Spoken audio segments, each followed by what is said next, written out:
आज हम बात करेंगे खर मास के बारे में। खर मास की क्या इम्पोर्टेंस है? खर मास को खर मास कहते क्यों हैं? इसके अराउंड माइथोलॉजिकल स्टोरीज़ क्या हैं? खर मास के अंदर कौन से काम करने चाहिए या कौन से काम नहीं करने चाहिए? और ज्योतिष में खर मास को टेक्निकली क्या देखा जाता है कि ये खर मास है, तो टेक्निकली क्या ऐसी ग्रहों की पोज़ीशन है कि इसे हम खर मास कहते हैं? सो पहला पॉइंट कि खर मास को खर मास क्यों कहते हैं और इसके अराउंड माइथोलॉजिकल स्टोरी क्या है। ऐसा माना जाता है कि जब सूर्य भगवान हमारे पूरे भचक्र का चक्कर काटते रहते हैं और उनके रथ में घोड़े जुते रहते हैं। क्योंकि उन वो रुक नहीं सकते, उनके रुकने में पूरा सृष्टि का जो कहते हैं संचालन रुक जाएगा। तो एक पॉइंट पे जब साल का ये टाइम आता है खर मास जिसे हम कहते हैं, उस खर मास के ड्यूरेशन में अ, वो अपने घोड़ों को रेस्ट देते हैं और घोड़ों की जगह अपने रथ में वो खर यानी कि गधों को एक अपने रिप्लेस कर देते हैं कुछ टाइम के लिए।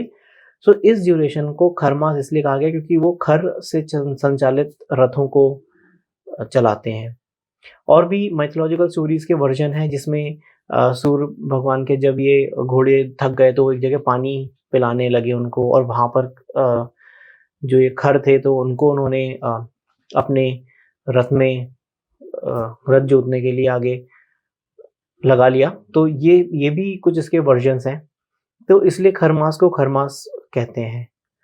तो ये तो हो गया एक डेफिनेशन कि खरमास को हम खरमास क्यों कहते हैं। अब ये समझते हैं कि खरमास को जो बिगनिंग है खरमास की, वो साल का कौन सा ड्यूरेशन है। तो खरमास यानी सूर्य का धनु राशि में प्रवेश।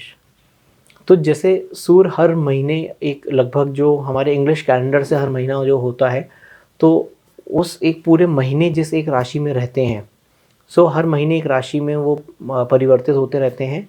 और ये जो खर मास का समय होता है, यहाँ पर सूर्य धनु राशि में प्रवेश कर जाते हैं। और इस धनु राशि में प्रवेश करते ही इस मास को, इस सौर मास को, तो सौर मास वो हुआ जब एक राशि में सूर्य का जो ड्यूरेशन है उसे हमने सौर मास कहा। तो उस सौर मास के ड्यूरेशन में जब सूर्य धनु में है तो उसको खर मास कहते हैं। तो खर मास के अंदर धनु राशि में सूर्य को वीक माना गया है।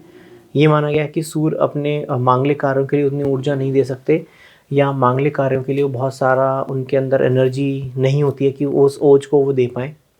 तो मांगलिक कार्य जो हुए इसमें जो वर्जित हैं, किसी भी तरीके का विवाह समारोह या उस तरीके के समारोह, जैसे कि विवाह तो हमने बोल ही दिया, उसके अलावा मुंडन हो गया या फिर गृह प्रवेश हो गया किसी का, कैसा भी मांगलिक कार्य इस मास के अंदर मना है।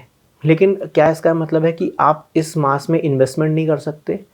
नहीं, तो ऐसा नहीं है कि खर मास में आप इन्वेस्टमेंट नहीं कर सकते, ऐसा कुछ नहीं है। आप इन्वेस्टमेंट करिए, आप नए बैंक अकाउंट खुलवा सकते हैं, आप कोई भी नया काम कर सकते हैं, आप ट्रैवलिंग कर सकते हैं, आप कोई भी काम कर सकते हैं जो मांगलिक कार्य की कैटेगरी में नहीं आता।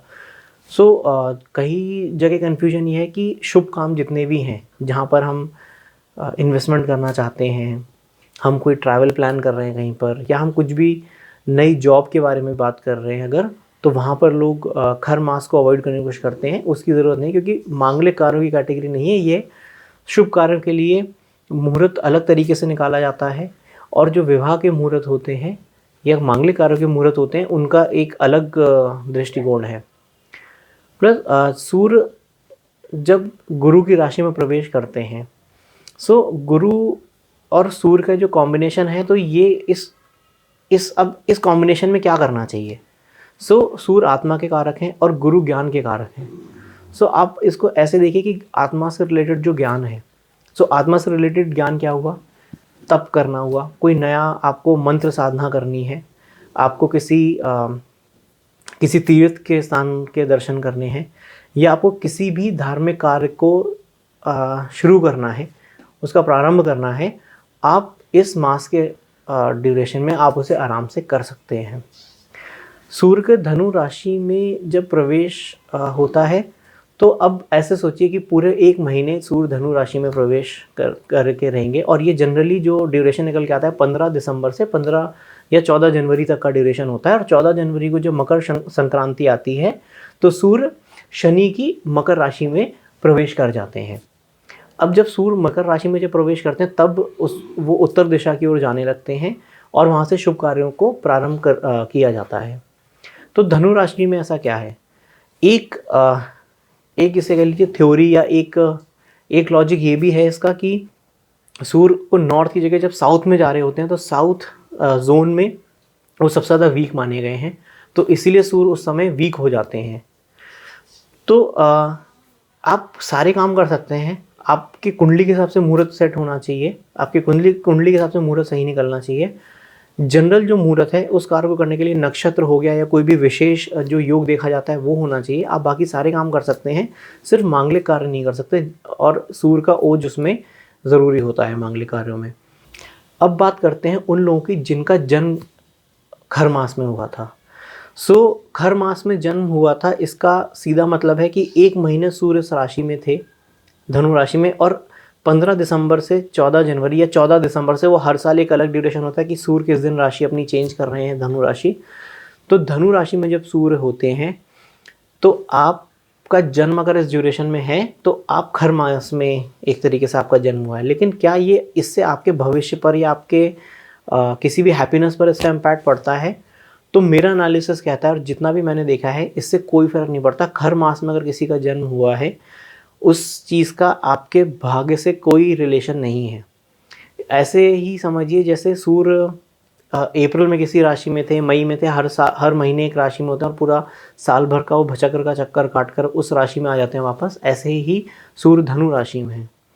धनु राशि में सूर्य, तो आप नेचुरली बहुत नॉलेजेबल पर्सन होते हैं, आपके अंदर बहुत एनर्जी होती है चीज़ों को करने की, जो कि नॉलेज या धार्मिक कार्यों को करने की एनर्जी ज़्यादा होती है। जब नेगेटिव इम्पैक्ट में सूर्य होता है धनु राशि के अंदर, तब ये चीज़ें बहुत डिफरेंटली आपको इम्पैक्ट करने लगती हैं, जैसे आप अपनी फैमिली को बैलेंस नहीं कर पाएंगे या कुछ।